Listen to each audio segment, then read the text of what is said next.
Un homme qui a tout quitté pour bâtir un avenir digne, un homme qui a travaillé comme un forcené sur une terre étrangère pendant 5 longues années, un homme qui envoyait chaque centime gagné à ceux qu'il aimait.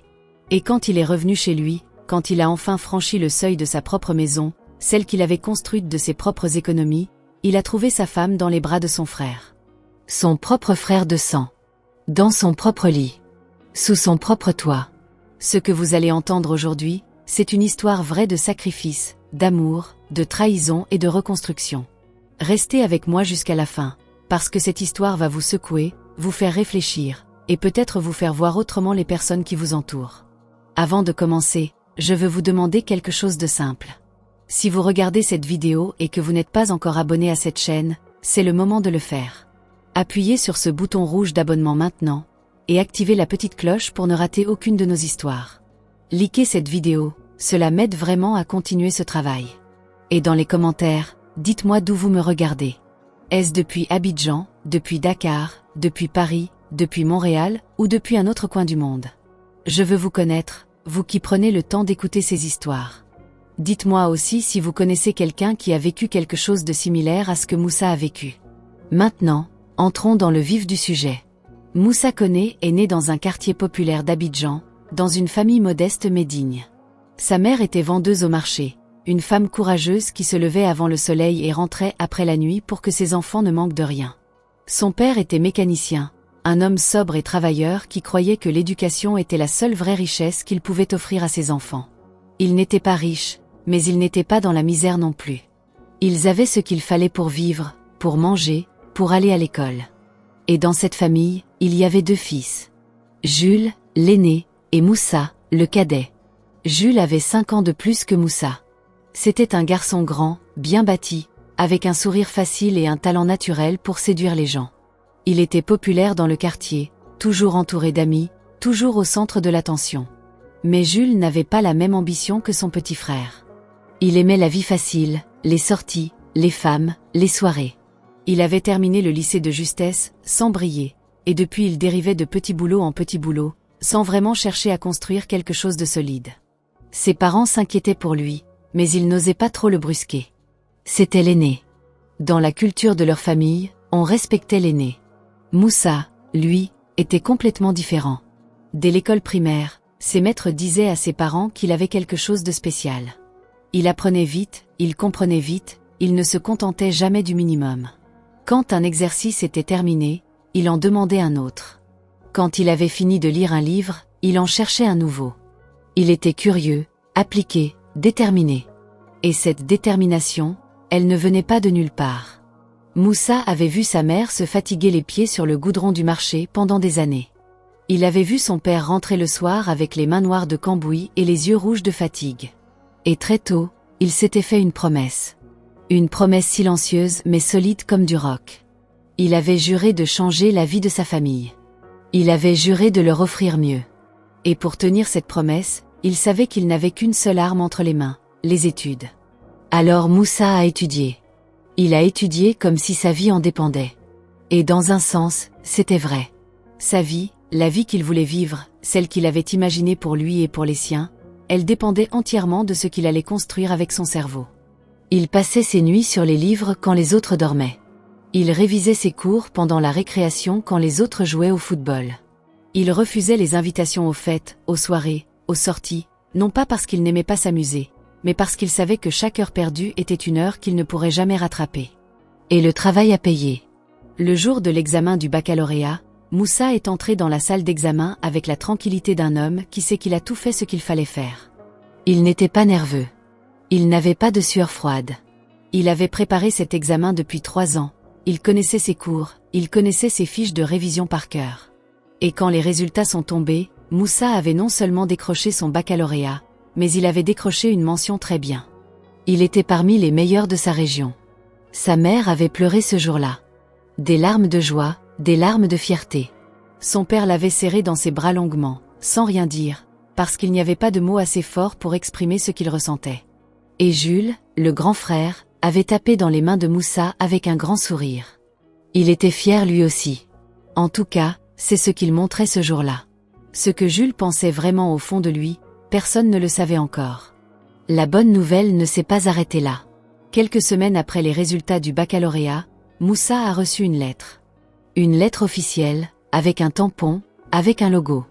Une lettre qui lui annonçait qu'il avait été sélectionné pour obtenir une bourse d'études au Canada. Une bourse complète. Les frais de scolarité, le logement, une allocation mensuelle pour vivre. Tout était couvert. Il avait posé sa candidature des mois auparavant, rempli des formulaires, écrit des lettres de motivation, convaincu des professeurs de lui rédiger des lettres de recommandation. Il avait fait tout ce qu'il fallait faire et il avait été retenu. Parmi des centaines de candidats, c'est lui qui avait été choisi. La famille entière a célébré cette nouvelle. Le voisinage aussi.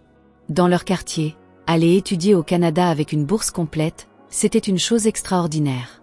C'était presque un conte de fées. Les gens venaient féliciter ses parents, lui serrer la main, lui souhaiter bon voyage.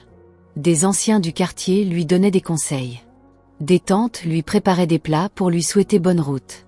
Et au milieu de tout cela, Moussa était heureux, mais il y avait quelque chose qui le retenait. Quelque chose qui lui pesait sur le cœur. Ce quelque chose s'appelait Aïcha. Aïcha Diallo. C'était la femme que Moussa aimait depuis le lycée. Ils s'étaient rencontrés en classe de terminale, dans un couloir, un jour ordinaire comme tant d'autres. Moussa avait vu cette jeune femme passer avec des livres dans les bras et quelque chose dans ses yeux qui lui avait arrêté le cœur. Elle n'était pas seulement belle, même si elle l'était, avec cette peau mate et soyeuse, ses longs cheveux tressés et ce sourire discret qui ne se donnait pas à n'importe qui. Non, ce n'était pas seulement la beauté. C'était quelque chose d'autre. Une présence. Une façon d'être. Une intelligence dans le regard. Moussa avait trouvé un prétexte pour lui parler ce jour-là, lui demander un stylo ou quelque chose d'aussi banal, et depuis ce moment, ils ne s'étaient plus quittés. Ils avaient traversé le lycée ensemble, s'aidant dans les études, se soutenant dans les moments difficiles. Quand Moussa avait une baisse de morale, c'était Aïcha qui le relevait. Quand Aïcha avait des doutes sur elle-même, c'était Moussa qui lui rappelait sa valeur. Ils formaient ce genre de couple rare où deux personnes se complètent vraiment, où l'un ne pense pas qu'il vaut plus que l'autre, où la relation est construite sur un respect mutuel et une affection sincère. Leur famille le savait, leurs amis le savaient, tout le monde dans leur entourage savait que Moussa et Aïcha étaient faits l'un pour l'autre. Alors quand la bourse au Canada est arrivée, la question s'est posée naturellement. Qu'est-ce qui allait se passer pour eux deux? Moussa n'avait pas envie de partir en laissant Aïcha dans l'incertitude. Il ne voulait pas qu'elle passe des années à attendre sans savoir si elle était sa fiancée, sa petite amie, ou une simple connaissance. Il voulait être clair. Il voulait lui donner un statut. Il voulait lui donner son nom. Et Aïcha, elle aussi, voulait cette certitude. Elle aimait Moussa profondément et elle était prête à l'attendre, mais elle avait besoin de savoir qu'elle attendait son mari et pas juste un homme qui lui avait fait de belles promesses. Moussa a donc pris une décision qui a surpris beaucoup de monde, mais qui lui semblait la plus naturelle du monde. Avant de partir au Canada, il allait épouser Aïcha. Il allait aller voir sa famille, payer la dot, organiser une cérémonie simple mais belle, et partir au Canada en laissant derrière lui une femme qui portait son nom et qu'il comptait rejoindre dès que sa situation serait suffisamment stable. Ce plan, il l'avait réfléchi, il l'avait pesé, il le trouvait juste. Les deux familles ont été consultées. Du côté de la famille Koné, les parents de Moussa étaient à la fois heureux et un peu inquiets. Heureux que leur fils veuille se marier avec une fille sérieuse qu'ils connaissaient et appréciaient. Inquiets parce qu'ils se demandaient si c'était le bon moment, si Moussa n'allait pas se créer une charge supplémentaire alors qu'il allait affronter les défis de la vie d'étudiant à l'étranger. Mais Moussa avait répondu à leurs inquiétudes avec une maturité qui les avait convaincus. Il leur avait dit qu'une femme qui attend dans l'incertitude est une femme exposée, qu'il préférait lui donner son nom et sa protection avant de partir plutôt que de la laisser sans statut pendant des années. Ses parents avaient fini par acquiescer. Du côté de la famille Diallo, les parents d'Aïcha avaient une seule question. Comment est-ce que ce jeune homme comptait subvenir aux besoins de leur fille s'il était étudiant à l'autre bout du monde? Moussa avait répondu honnêtement. Il allait avoir une allocation mensuelle grâce à sa bourse. Il allait chercher un emploi à temps partiel dès son arrivée au Canada. Et chaque mois, sans faute, il allait envoyer de l'argent à Aïcha pour qu'elle ne manque de rien. Il avait regardé le père d'Aïcha dans les yeux et il avait dit « Je n'ai pas encore grand-chose, mais j'ai ma parole. Et ma parole, je la tiens. » Le père d'Aïcha l'avait regardé longuement, puis il avait hoché la tête. Le mariage a eu lieu 3 semaines avant le départ de Moussa pour le Canada. C'était une belle cérémonie, simple mais chargée d'émotions. Pas de grandes dépenses, pas de fastes inutiles. juste les deux familles réunies, les amis proches, un repas préparé avec amour par les mères des deux côtés, et une atmosphère de fête teintée d'une douce mélancolie parce que tout le monde savait que le marié allait partir très vite. Aïcha était magnifique dans son boubou de cérémonie. Moussa ne l'avait jamais vue aussi belle. Et quand il avait pris sa main devant tout le monde, quand les formules du mariage avaient été prononcées, quelque chose dans son cœur avait fait la promesse la plus solide qu'un homme puisse faire. Celle de tout faire pour mériter cette femme. Celle de revenir un jour et de lui offrir la vie qu'elle méritait. Jules était là ce jour-là. Il avait dansé, il avait mangé, il avait félicité son petit frère avec de grands gestes et un grand sourire. Personne n'aurait pu imaginer, ce soir de fête, ce que l'avenir allait révéler sur lui. Personne n'aurait pu imaginer ce que Jules portait dans le cœur ce soir-là en regardant sa belle-sœur Aïcha dans sa robe de mariée. Le lendemain du mariage, Moussa a passé sa dernière nuit avec Aïcha. Ils ont parlé jusqu'à très tard. Ils ont ri, ils ont pleuré un peu, ils ont fait des plans. Moussa lui avait promis de rentrer dès qu'il le pouvait. Il lui avait promis d'envoyer de l'argent régulièrement. Il lui avait promis d'appeler chaque soir. Et Aïcha lui avait promis de l'attendre, de veiller sur la famille, d'être une bonne belle-fille pour ses parents, et surtout de rester fidèle à leur amour. Ces promesses, elles avaient été faites dans le noir, à voix basse, avec la sincérité de deux jeunes gens qui s'aiment et qui croient encore que l'amour suffit pour traverser les épreuves. Ce soir-là, Moussa était l'homme le plus heureux du monde. Ce soir-là, il avait tout. Le lendemain matin, la voiture est venue le chercher pour l'aéroport. Aïcha s'était retenue de pleurer devant lui. Elle ne voulait pas qu'il parte avec le poids de ses larmes. Elle avait souri, elle lui avait dit de prendre soin de lui, de bien manger, de ne pas oublier de dormir.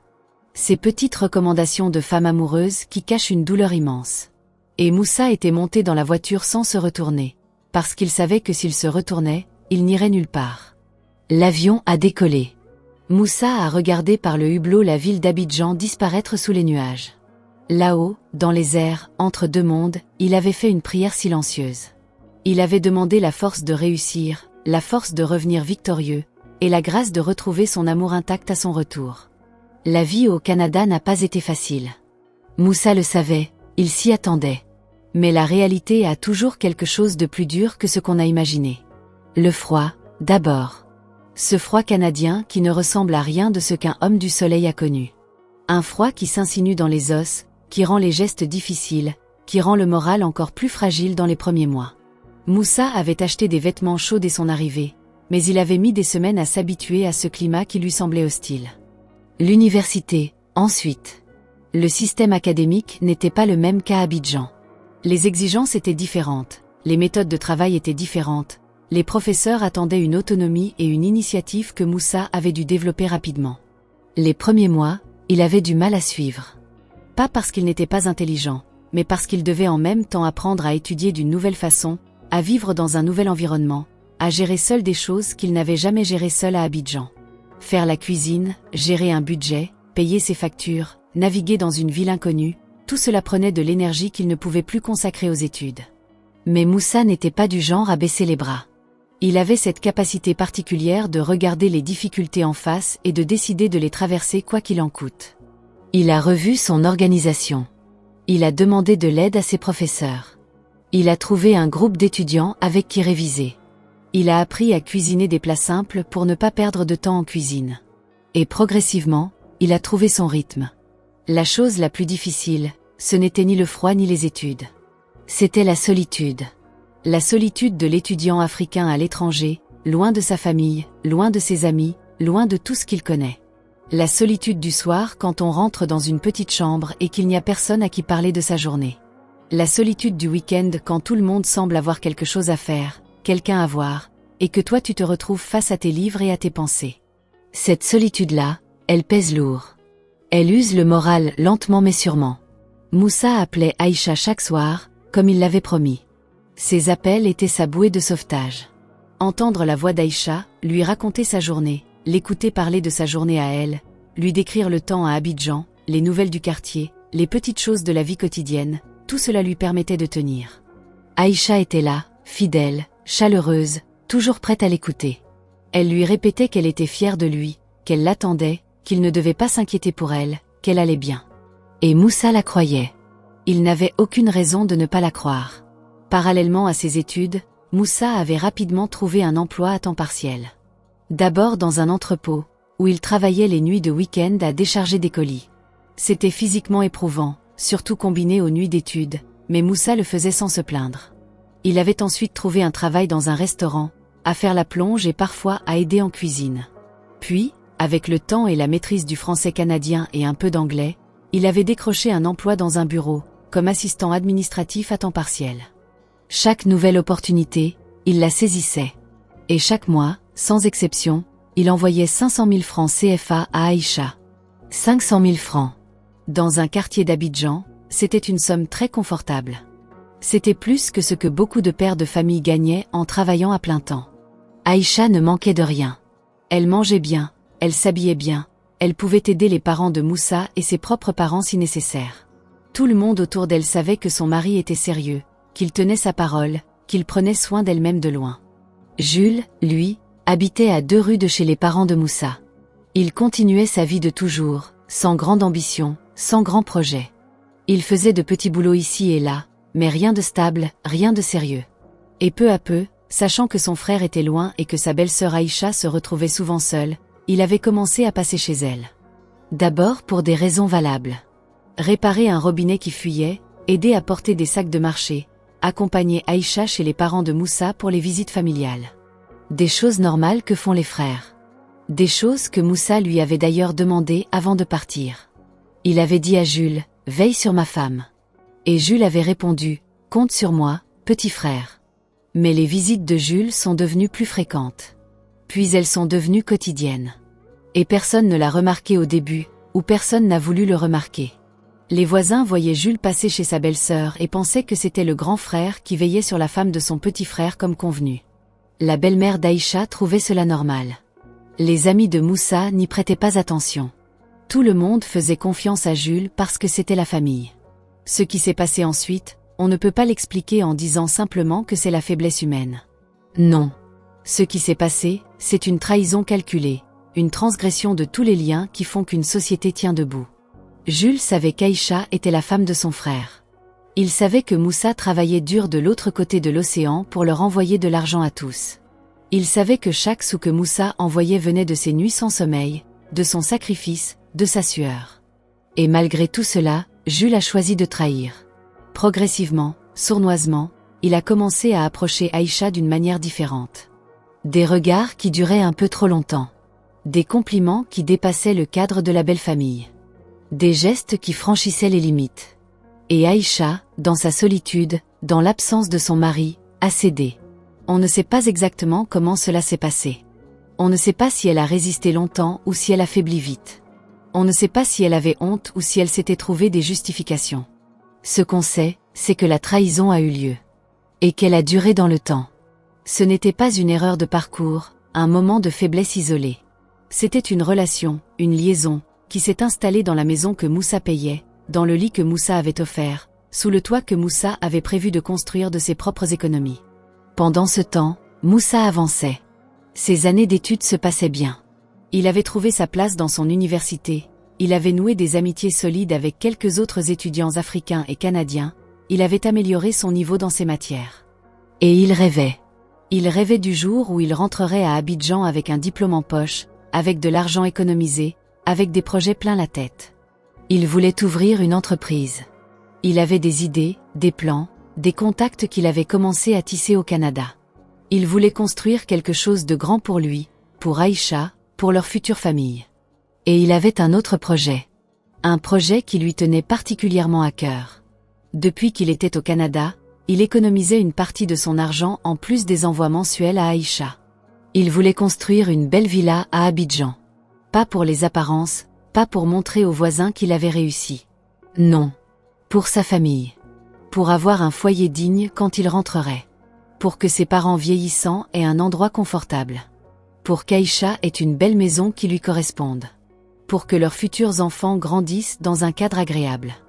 Il avait confié ce projet à Jules. Encore lui. Il avait transféré de l'argent à son grand frère avec toutes les instructions nécessaires. Le terrain, il l'avait déjà repéré et acheté avant de partir. Les plans de la maison, il les avait fait établir par un architecte. Tout était prévu, tout était organisé. Il avait juste besoin de quelqu'un sur place pour superviser les travaux, payer les ouvriers, s'assurer que tout se faisait correctement. Et il avait fait confiance à Jules pour cela. Jules avait effectivement supervisé la construction. Sur ce point-là, il n'avait pas failli. La villa avait été construite selon les plans, avec les matériaux prévus, dans les délais approximatifs. Les voisins s'émerveillaient en voyant monter cette belle maison dans leur quartier. Les parents de Moussa étaient fiers. Et Aïcha vivait dans cette maison belle et confortable pendant que son mari la payait de l'autre côté du monde, pendant qu'elle recevait Jules dans cette même maison, dans ce même lit. Les appels téléphoniques continuaient. Chaque soir, la voix d'Aïcha semblait normale à Moussa. Elle lui parlait des petites choses du quotidien. Elle lui demandait comment allait son travail. Elle lui disait qu'elle l'aimait, qu'elle l'attendait. Et Moussa ne se doutait de rien. Comment aurait-il pu? Il était à des milliers de kilomètres. Il avait confiance en sa femme et en son frère. Ces deux personnes qu'il aimait le plus au monde après ses parents. Les années passaient. 1, 2, 3, 4, 5 ans. 5 années de sacrifice. 5 années de nuits courtes et de matins difficiles. 5 années de solitude et de nostalgie. 5 années d'envoi d'argent mensuel sans jamais manquer un seul mois. 5 années à rêver du retour. Et ce retour approchait enfin. Moussa avait terminé ses études avec succès. Il avait obtenu son diplôme avec mention. Il avait accumulé une belle expérience professionnelle au Canada. Il avait économisé de l'argent. Il avait des projets concrets. Et surtout, il avait une furieuse envie de rentrer chez lui. De retrouver Abidjan, ses odeurs, ses couleurs, ses bruits. De revoir ses parents. Et de revoir Aïcha. Cette femme qu'il n'avait pas tenue dans ses bras depuis 5 ans, à quelques rares visites près, des voyages éclairs qu'il s'était accordés 1 ou 2 fois pour recharger les batteries et ne pas perdre complètement le lien physique avec sa vie à Abidjan.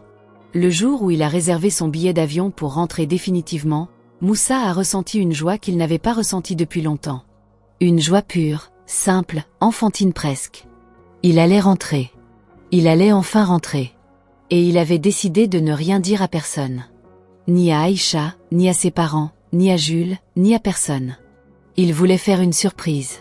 Il voulait voir leur visage s'illuminer quand il apparaîtrait sur le pas de la porte, sans prévenir, avec ses valises et son grand sourire de victoire. Il avait imaginé la scène 100 fois dans sa tête. Il verrait sa villa pour la première fois. Il frapperait à la porte. Aïcha ouvrirait, elle ne s'y attendrait pas, et pendant une fraction de seconde elle ne comprendrait pas ce qui se passait. Puis elle réaliserait et elle se jetterait dans ses bras. Ils pleureraient tous les deux. Ils riraient. Ses parents viendraient et la maison se remplirait de joie.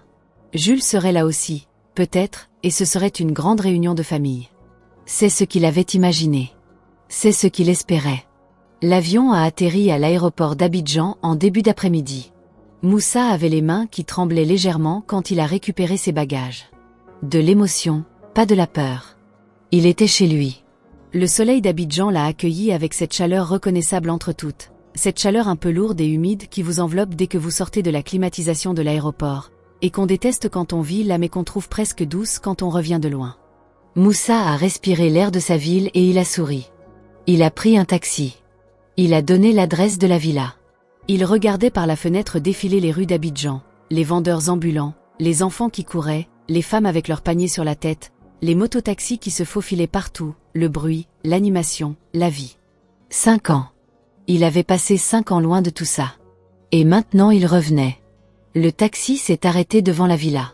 Moussa est descendu, il a payé le chauffeur, il a laissé ses valises devant le portail et il a regardé sa maison pour la première fois. Elle était belle. Plus belle qu'il ne l'avait imaginée sur les photos. Jules avait bien travaillé, ou du moins les ouvriers avaient bien travaillé. La peinture était fraîche, le portail en fer forgé était élégant, le jardin devant était soigné. C'était exactement ce qu'il avait rêvé. Il a souri. Un long sourire d'un homme qui voit enfin le fruit de ses années de labeur. Et puis il a passé la main par-dessus le portail pour l'ouvrir de l'intérieur, comme il le faisait quand il vivait encore ici avant de construire cette villa, et il s'est dirigé vers la porte d'entrée. Il a frappé. Pas de réponse. Il a frappé encore. Toujours rien. Il s'est dit qu'Aïcha était peut-être sortie faire des courses ou rendre visite à quelqu'un. Mais il y avait de la musique à l'intérieur. Une musique douce, feutrée. Et des lumières allumées. Quelqu'un était là. Il avait gardé une clé de la maison depuis le début. La clé que Jules lui avait envoyée quand la construction avait été terminée. Il l'avait toujours dans son portefeuille. Il l'a sortie. Il a ouvert la porte d'entrée. Il est entré dans sa maison. Le rez-de-chaussée était vide. Salon vide, cuisine vide. Mais la musique venait d'en haut. Des voix aussi. Des rires étouffés. Moussa a posé son sac à main dans l'entrée. Il a enlevé ses chaussures par habitude. Et il a commencé à monter l'escalier qui menait à l'étage. L'escalier qu'il avait vu sur les plans, qu'il avait payé, qu'il n'avait jamais encore monté parce qu'il n'était jamais venu dans cette villa depuis qu'elle était habitée. Les marches ne craquaient pas. Il montait en silence, sans le faire exprès. Son cœur battait vite, mais c'était de l'impatience, de la joie anticipée, pas de la méfiance. Il n'avait pas encore compris ce qu'il attendait. Il a atteint le couloir du premier étage. La porte de la chambre principale, sa chambre, leur chambre, était entr'ouverte. La musique venait de là. Et autre chose aussi. Des sons qui n'avaient rien à voir avec la musique. Des sons qui ont fait ralentir les pas de Moussa sans qu'il comprenne encore pourquoi. Son cerveau refusait de traiter l'information. Son cerveau cherchait une autre explication, n'importe quelle autre explication. Il a poussé la porte. Ce qu'il a vu ce jour-là, dans sa propre chambre, dans son propre lit, a brisé quelque chose en lui qui ne s'est jamais complètement ressoudé. Sa femme. Son frère. Ensemble. Dans le lit qu'il avait acheté. Sous le toit qu'il avait payé. Dans la maison qu'il avait construite pour eux. Pendant quelques secondes, personne n'a bougé. Le temps s'est suspendu. Moussa debout dans l'encadrement de la porte, les yeux écarquillés, le visage pétrifié. Aïcha qui le regardait avec une expression d'horreur et de honte mêlée, les draps remontés jusqu'au menton. Et Jules, l'aîné, le grand frère, qui avait d'abord sursauté puis qui s'était figé lui aussi, incapable de trouver les mots, incapable de regarder son frère dans les yeux. Et puis Moussa a fait une chose que personne n'a attendue. Il n'a pas crié. Il n'a pas pleuré. Il n'a pas frappé. Il a juste reculé d'un pas, très lentement, comme si ses pieds obéissaient à un ordre que son cerveau n'avait pas encore donné. Il a reculé jusqu'à l'encadrement de la porte. Et puis il s'est retourné. Et il a descendu les escaliers. Et il est sorti de la maison. Il a refermé la porte derrière lui. Et il s'est assis sur les marches de son perron, avec ses valises à côté de lui, sous le soleil d'Abidjan, et il a regardé droit devant lui sans voir. Le silence à l'intérieur durait. Puis il y a eu des bruits de pas précipités à l'étage. Des chuchotements. Et puis rien. Moussa était toujours assis sur les marches. Le soleil commençait à décliner. Un enfant du voisinage est passé sur le trottoir et l'a regardé avec curiosité. Un voisin qui rentrait du travail lui a lancé un bonjour distrait sans vraiment le regarder. Moussa était dévasté. Ce mot ne suffit même pas à décrire l'état dans lequel il se trouvait. Dévasté, c'est pour une maison qu'on détruit. Ce qui venait de se passer, c'était bien plus que la destruction d'une maison. C'était la destruction d'un monde entier. D'un monde qu'il avait mis 5 ans à construire. Un monde fait de confiance, d'amour, de sacrifice, d'espoir. Tout ce en quoi il avait cru venait de s'effondrer en quelques secondes, dans cette chambre à l'étage, avec une scène qu'il n'aurait jamais voulu voir. La porte s'est ouverte derrière lui au bout d'un moment. Il a entendu des pas. Il savait que c'était Aïcha. Il ne s'est pas retourné. Elle s'est arrêtée à côté de lui. Elle ne disait rien. Il ne disait rien. Le silence entre eux était un gouffre. Puis elle a dit son prénom. Moussa. Sa voix tremblait. Il ne l'a pas regardé. Elle a dit qu'elle était désolée. Elle a dit qu'elle ne sait pas comment cela était arrivé. Elle a dit que la solitude avait été trop lourde. Elle a dit des choses que Moussa entendait mais qui n'arrivaient pas vraiment jusqu'à lui, parce que son cerveau était encore en train d'essayer d'accepter ce qu'il avait vu de ses propres yeux. Il l'a finalement regardée. Il a regardé cette femme qu'il avait épousée avant de partir. Cette femme à qui il avait envoyé 500 000 francs par mois pendant 5 ans sans jamais manquer un seul mois. Cette femme pour qui il avait renoncé à tant de choses, cette femme qu'il aimait. Et dans ses yeux à elle, il a vu la honte. Il a vu la culpabilité. Mais il n'a pas vu la surprise. Il n'a pas vu la femme qui aurait voulu lui expliquer une erreur de parcours. Il a vu quelqu'un qui savait depuis longtemps que ce moment allait arriver et qu'il avait redouté mais n'avait pas pour autant arrêté ce qui se passait. Moussa s'est levé. Il a pris ses valises. Et il est parti. Sans dire un mot. Sans crier. Sans claquer de porte. Il est parti. Il a marché longtemps dans les rues d'Abidjan sans savoir où il allait. Ses valises roulaient derrière lui sur le trottoir. Les gens le regardaient passer, un homme bien habillé avec des valises qui marchait sans destination apparente. Personne ne savait que cet homme revenait du Canada, que cet homme venait de voir sa vie s'effondrer en quelques secondes, que cet homme mettait un pied devant l'autre uniquement parce que son corps continuait de fonctionner même quand son âme s'était arrêtée. Il a fini par appeler un taxi. Il est allé chez ses parents. Sa mère l'a vu arriver et elle a d'abord poussé un cri de joie, la surprise de voir son fils revenu, et puis elle a vu son visage et elle a su que quelque chose n'allait pas. Elle n'a pas posé de questions tout de suite. Elle l'a pris dans ses bras comme elle le faisait quand il était enfant, et elle l'a tenu longtemps. Et c'est là, dans les bras de sa mère, que Moussa a pleuré pour la première fois. Pas des larmes de tristesse ordinaire. Des larmes qui venaient de très loin, du fond de quelque chose qu'il n'aurait pas su nommer. Son père est arrivé dans la soirée et il a trouvé son fils assis dans le salon avec un regard vide. Moussa leur a tout raconté. Il leur a dit ce qu'il avait vu. Sa mère a mis la main sur la bouche, incapable de parler. Son père a fermé les yeux un long moment. La trahison de Jules les frappait eux aussi de plein fouet. Leur fils aîné. Leur sang. Comment était-ce possible? La nuit a été longue pour tout le monde. Personne n'a vraiment dormi. La mère de Moussa ne cessait de pleurer en silence. Son père fixait le mur.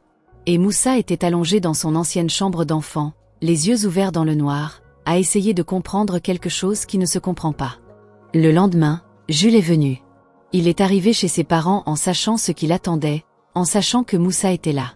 Il avait le visage défait de quelqu'un qui n'a pas dormi et qui porte quelque chose de lourd.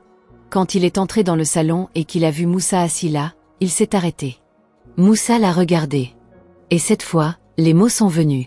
Pas des cris. Pas de la violence. Des mots posés, nets, tranchants comme des lames.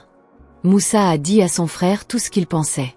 Il lui a rappelé chaque mois d'argent envoyé. Il lui a rappelé la confiance qu'il avait placée en lui. Il lui a rappelé les larmes de leur mère, la fierté de leur père, les sacrifices de toute la famille. Et il lui a demandé « Pourquoi ?» Jules n'a pas pu répondre. Il n'y avait pas de réponse valable. Il a baissé la tête. Il a dit qu'il était désolé. Il a dit que cela ne devait pas arriver. Il a dit qu'il allait partir, quitter la ville, recommencer ailleurs. Des mots creux, des mots insuffisants face à l'ampleur de ce qu'il avait fait. Le père s'est levé et a dit à Jules de sortir de sa maison. Sa voix ne tremblait pas, mais son regard était d'une froideur que personne dans cette famille n'avait jamais vue dans ses yeux. Jules est sorti. La porte s'est refermée. Et dans cette famille, quelque chose aussi s'est refermé. Un chapitre. Une relation. Peut-être pour toujours. Moussa a eu à gérer la procédure de divorce dans les semaines qui ont suivi. Ce n'était pas une décision facile, même si elle s'imposait. Il y avait encore une partie de lui qui avait du mal à accepter la réalité de ce qu'il avait vécu. Cette partie-là aurait voulu que tout cela soit un mauvais rêve, que tout soit faux, que la femme qu'il avait aimée soit encore celle qu'il avait crue. Mais il n'y avait pas de retour en arrière possible. Ce qu'il avait vu ne pouvait pas être nié. Et même si les mots d'excuse avaient été prononcés, même si les larmes avaient coulé de tous les côtés, Moussa savait qu'il ne pourrait jamais regarder Aïcha ni Jules de la même façon. La confiance, une fois brisée de cette manière, ne se répare pas. On peut coller les morceaux, mais les fissures restent. Et Moussa ne voulait pas passer sa vie à voir les fissures. Il a demandé le divorce. Aïcha n'a pas résisté. Elle savait qu'elle n'en avait pas le droit. Elle a signé ce qu'il fallait signer, elle a fait ce qu'il fallait faire, et elle est repartie vivre chez ses parents dans la honte. Sa famille a elle été consternée. Son père, cet homme qui avait regardé Moussa dans les yeux et avait cru en lui, était anéanti d'apprendre ce que sa fille avait fait pendant 5 ans. Il avait présenté ses excuses à Moussa personnellement, avec une dignité et une honnêteté qui avaient touché Moussa malgré tout. La villa, Moussa y est retourné quelques jours après le départ d'Aïcha. Il avait fait changer les serrures. Il avait fait venir un homme de ménage pour nettoyer toute la maison de fond en comble, changer les draps, aérer chaque pièce. Il avait besoin de sentir que la maison était sienne, que tout ce qu'Aïcha et Jules avaient souillé par leur présence pouvait être effacé, au moins physiquement. Mentalement, c'était une autre affaire. Les premières semaines dans cette villa, Moussa les vivait seul, dans un silence pesant. La maison était belle, spacieuse, exactement comme il l'avait rêvé. Mais elle était vide. Et cette vacuité lui rappelait à chaque instant pourquoi elle était vide. Il s'asseyait le soir dans son salon et il regardait le plafond. Il n'avait pas la tête à travailler, pas la tête à faire des projets. Toute l'énergie qu'il avait accumulée pendant 5 ans, tout cet enthousiasme du retour, tout cela avait été soufflé par le vent ce fameux jour où il était monté cet escalier. Ses parents s'inquiétaient pour lui. Ils venaient le voir régulièrement. Sa mère lui apportait à manger, elle essayait de le faire parler, de le faire rire, de lui rappeler qu'il avait une vie devant lui. Son père parlait peu, comme toujours, mais sa présence seule était un réconfort. Quelques amis d'enfance aussi sont revenus dans sa vie, des gens qu'il avait perdus de vue pendant ses années au Canada et qui, apprenant son retour et ce qui lui était arrivé, sont venus lui offrir leur soutien. Parmi ses amis, il y avait Ibrahim. Ibrahim était le genre d'ami rare, celui qu'on a depuis l'école primaire, celui avec qui on n'a pas besoin de faux-semblants. Ibrahim était resté à Abidjan, il avait monté une petite entreprise de transport, il se débrouillait bien.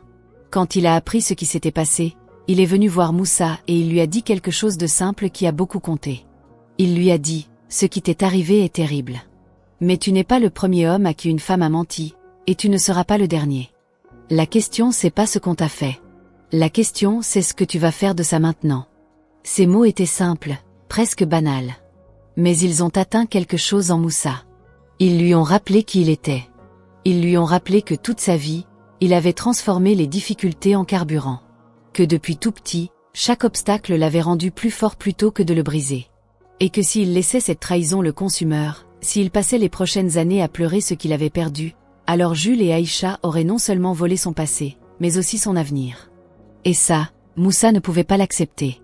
Il a commencé à se lever le matin avec un objectif. D'abord petit. Aller faire une marche. Manger correctement. Appeler un ami. Lire un livre. De petites choses, des choses qui semblent insignifiantes mais qui sont en réalité les premières briques de la reconstruction. Puis les objectifs sont devenus plus grands. Relire ses notes de cours, les analyses de marché qu'il avait faites au Canada. Reprendre contact avec des partenaires potentiels qu'il avait identifiés. Commencer à réfléchir sérieusement à son projet d'entreprise. Car Moussa avait un projet. Et ce projet, il l'avait dans la tête depuis des années. Il voulait monter une société de conseil aux entreprises, avec un volet de formation professionnelle pour les jeunes. Il avait vu au Canada comment ce type de structure pouvait transformer des carrières, créer des opportunités, donner aux gens les outils dont ils avaient besoin pour réussir. Et il voulait faire ça à Abidjan. Pour les jeunes d'Abidjan qui avaient du potentiel mais pas toujours les clés pour l'exploiter. Comme lui autrefois, avant la bourse. Il a commencé à travailler sur ce projet avec une intensité nouvelle. Comme si la douleur de la trahison avait réveillé en lui quelque chose d'encore plus fort que la tristesse. Un feu. Une détermination. Une rage tranquille de réussir, non pas pour se venger, mais pour se prouver à lui-même que rien de ce qui lui était arrivé ne pouvait définir son avenir. Il a rencontré un investisseur dans le cadre d'un événement économique à Abidjan, 6 mois après son retour. Cet homme, un Ivoirien de la diaspora lui aussi, avait été séduit par le sérieux et la clarté du projet de Moussa. Ils ont commencé à travailler ensemble. Les locaux ont été trouvés, les premiers employés recrutés, les premiers contrats signés. La société a ouvert ses portes 1 an après le retour de Moussa au pays. Ce n'était pas facile. Les débuts d'une entreprise ne le sont jamais. Il y avait des jours sans clients, des jours de doute, des décisions difficiles à prendre, des erreurs à assumer. Mais Moussa avait appris à faire face à la difficulté. Il avait appris ça au Canada, il l'avait appris depuis tout petit dans la famille Koné. Et il l'appliquait chaque jour. L'entreprise a grandi. Lentement d'abord, puis plus vite. Le bouche à oreille fonctionnait bien. Les résultats que Moussa obtenait pour ses clients parlaient d'eux-mêmes. Les formations qu'il proposait aux jeunes étaient sérieuses, pratiques, utiles. Il avait fait venir des formateurs du Canada avec qui il était resté en contact. Il avait noué des partenariats avec des universités. Il avait commencé à être invité à des conférences comme intervenant. Et dans cette reconstruction professionnelle, quelque chose se reconstruisait aussi dans sa vie personnelle. Doucement. Prudemment. Avec beaucoup de méfiance au début, parce que la trahison laisse des cicatrices, et les cicatrices font mal quand on veut à nouveau toucher quelque chose. Il y avait une femme qui travaillait avec lui. Elle s'appelait Nadia. Elle était responsable de la communication de son entreprise. Elle avait un doctorat en marketing, elle avait travaillé dans plusieurs pays africains avant de revenir s'installer à Abidjan. C'était une femme posée, intelligente, avec une façon d'être qui ne cherchait pas à séduire mais qui séduisait naturellement par sa compétence et sa droiture. Moussa avait d'abord refusé de voir quoi que ce soit en elle au-delà de la collègue. Il avait dressé un mur autour de lui sur le plan sentimental, un mur épais construit avec les décombres de sa confiance brisée. Il ne voulait plus jamais être dans cette position de vulnérabilité où quelqu'un qu'il aimait pouvait le blesser à ce point. Mais Nadia n'avait rien demandé. Elle travaillait, elle était professionnelle, elle respectait les limites. Et sans qu'il y prenne garde, Moussa s'était retrouvé à apprécier sa présence, à chercher son avis sur des sujets qui n'avaient rien à voir avec le travail, à rire avec elle le vendredi soir quand l'équipe restait un peu plus tard. Et un jour, il avait compris que le mur qu'il avait dressé avait une fissure. Pas une fissure de faiblesse. Une fissure de guérison. Ils avaient commencé à se fréquenter, doucement, en dehors du bureau. Des repas simples, des promenades, des conversations longues sur des sujets que Moussa n'avait pas abordés avec quelqu'un depuis longtemps. Et un soir, il lui avait raconté son histoire. Tout. Le Canada, les 5 ans, l'argent envoyé, la surprise planifiée, la porte ouverte, ce qu'il avait vu. Il lui avait tout dit sans chercher à paraître fort, sans minimiser la douleur. Et Nadia l'avait écouté sans l'interrompre, sans plaquer des consolations creuses, sans chercher à résumer ce qu'il avait vécu en une phrase.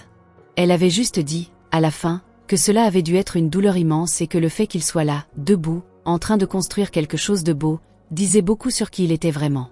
Cette phrase, elle aussi, avait touché quelque chose en Moussa. Pas parce qu'elle le flattait, mais parce qu'elle était juste. Leur relation a grandi.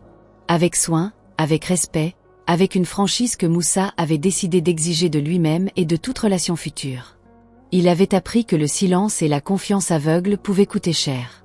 Il avait appris qu'un couple solide se construisait sur la communication, sur la vérité dite même quand elle est difficile à entendre, sur une vigilance bienveillante et mutuelle. Nadia était cette femme-là. Elle ne mentait pas. Elle ne jouait pas de jeu. Quand quelque chose n'allait pas, elle le disait. Quand elle était contente, elle le montrait. Et peu à peu, dans cet espace de vérité qu'elle avait créé autour d'elle, Moussa s'était remis à faire confiance. Pas une confiance aveugle comme avant. Une confiance éclairée, une confiance qui n'avait pas peur des questions, une confiance qui savait qu'elle méritait d'être nourrie et vérifiée. 2 ans après le retour de Moussa à Abidjan, il avait demandé Nadia en mariage. Pas précipitamment, pas par peur de la solitude, pas parce que c'était ce que la société attendait de lui.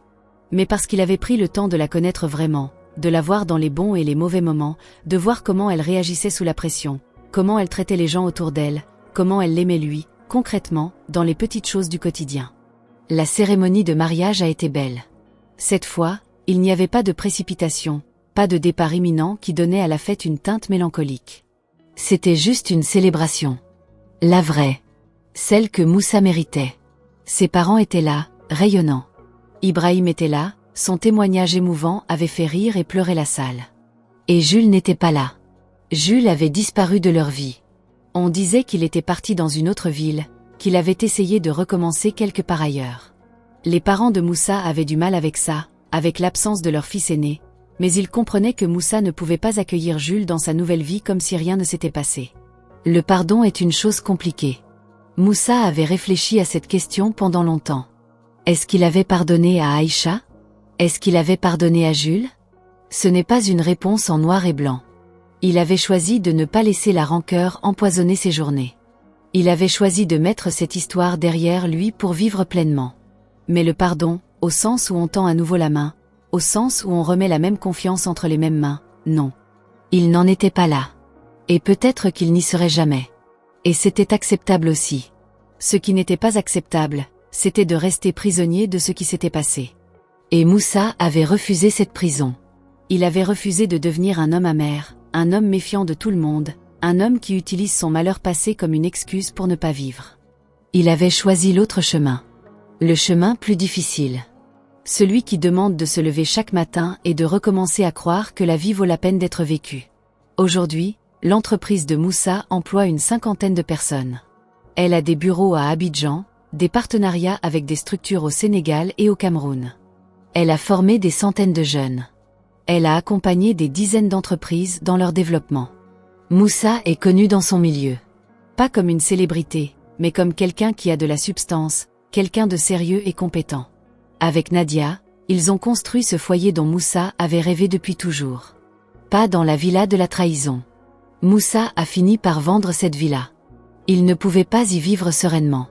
Chaque coin de cette maison lui rappelait quelque chose qu'il préférait laisser derrière lui. Il a acheté avec Nadia une autre maison, qu'ils ont choisie ensemble, qu'ils ont aménagée ensemble, et qui n'était chargée d'aucun souvenir douloureux. Juste la leur. Juste leur histoire à eux. Ils ont eu des enfants. Un petit garçon d'abord, qu'ils ont appelé Amadou, comme le grand-père paternel de Moussa. Et une petite fille ensuite, qu'ils ont appelée Fatoumata. Ces enfants-là, Moussa les regarde grandir avec une gratitude qu'il ne saurait pas bien exprimer avec des mots. Une gratitude d'homme qui a failli perdre pied, qui a failli se noyer dans la douleur, et qui a réussi à revenir à la surface et à trouver quelque chose de beau de l'autre côté. On demande parfois à Moussa ce qu'il aurait fait différemment. Est-ce qu'il aurait attendu avant de se marier? Est-ce qu'il aurait fait confiance à quelqu'un d'autre pour gérer la construction? Est-ce qu'il aurait appelé plus souvent? Est-ce qu'il serait rentré plus tôt? Moussa répond toujours la même chose. Il dit qu'il a fait ce qu'il pensait être juste à chaque moment de sa vie. Qu'il a aimé sincèrement, qu'il a travaillé honnêtement, qu'il a fait confiance de bonne foi. Et que si des personnes ont choisi de trahir cette confiance, ce n'est pas sur lui que le jugement doit se porter. C'est sur elle. Il dit aussi que la vraie leçon de son histoire, ce n'est pas de ne plus jamais faire confiance. Ce n'est pas de tout vérifier, de tout surveiller, de vivre dans la suspicion permanente. La vraie leçon, c'est de savoir se relever. De savoir regarder la catastrophe en face et de décider, malgré tout, de continuer à avancer. C'est cette capacité-là qui sépare ceux qui survivent à leur douleur de ceux qui s'y noient. Il y a une chose dont Moussa ne parle pas souvent, mais qui habite encore parfois ses nuits. C'est l'image de cet escalier.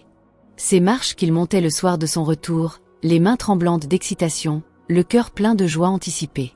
Il ne savait pas encore. Il était encore l'homme le plus heureux du monde, à quelques secondes près. Et puis la porte, et puis la scène, et puis le sol qui s'est dérobé sous ses pieds. Cette image-là, elle ne part jamais tout à fait. Elle est là, dans un coin de sa mémoire. Mais elle ne le paralyse plus. Elle lui rappelle juste que la vie est imprévisible, que rien n'est jamais acquis, et que le seul endroit sûr, c'est l'intérieur de soi-même. Aïcha, de son côté, a refait sa vie aussi. Moussa n'en sait pas grand-chose et ne cherche pas à en savoir plus. Il sait qu'elle s'est remariée avec quelqu'un d'autre.